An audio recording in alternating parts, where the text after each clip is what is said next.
Typical running workouts that we would use, or the type of running that our boys would do, would be standard interval based training, which is typically 2 to 4 minutes at a set speed or a set heart rate, depending on what we're trying to do in the session and which capacity we're trying to improve, or a fartlek, which is an intermittent form of running where they could combine some walking, some sprinting, some jogging, for example. Again, we just manipulate the time frames and the type of running that they're using. In terms of an event such as a Run for a Reason, it would be very beneficial to go out and do some specific running on a concrete surface or on a bitumen surface. It's also much more enjoyable than running on a treadmill, although treadmills do allow anybody to pace themselves and set a specific pace. But the advantages of an outdoor session is you can mix up the session between the grass, the soft sand, even some trail running to incorporate some hills is definitely beneficial. It just depends on the actual course on the day as to what you would use it for. Trunk stability or global stability exercises would be a front brace, which we would get the guys to hold for a minimum of 2 minutes at an elite level. And a lateral side brace, so left and right bracing, again isometric, which we would expect 90 seconds as a minimum. With calf endurance, we'd be looking at 30 each leg. The calf endurance test would be calf raises, or single leg heel raises, they're sometimes called.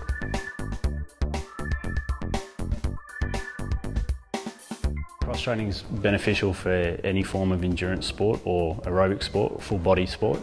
For our guys, the most specific form of cross training that we use is the cross trainer or an elliptical trainer, mainly because of the posture and the replication of the running gait without the impact. But certainly bikes, swimming, circuit classes, anything really where you're moving as a whole body, boxing, skipping, anything can be used to help improve your running performance. A serious runner would typically run every second day.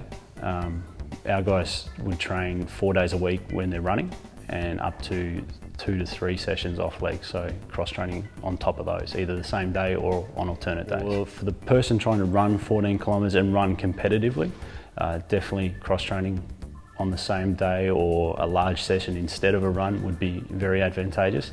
For somebody who's just looking to complete the event, it would be preferable to give them a couple of days off a week, so you'd be looking at maybe 3 runs for a week with 1 to 2 conditioning sessions on top of that. For a runner who is looking to race 14 kilometres, then definitely when you're getting your volume training in, they would most commonly go above 14 kilometres in a session.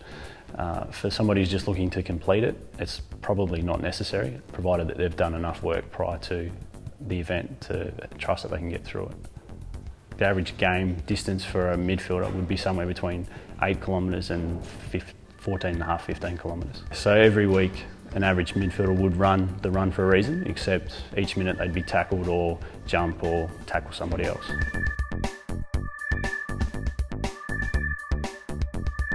So drinking too much too close to the event will cause a lot of issues around having to go to the toilet, which will obviously impact your starting status. If you are dehydrated, it'll affect your performance during the race. It's important to practice what works for you and to do that in your training, so that once you get to the race, you've actually got a strategy that works for you. It's definitely important to stop and to have a drink, or stop if you need to, and if you're not looking to compete to your best, and have a drink at the aid station. By skipping one station, you're effectively doubling the time that you are going to have until you get the next drink. So it's quite important to stop, take it on board if you need it. From experience, there's a lot of traffic around those sort of areas, so it's important to watch out that you're not slipping or tripping or getting in the way of other competitors. And definitely recovery at the end, so your Powerades and your electrolyte drinks at post-competitions, good for recovery.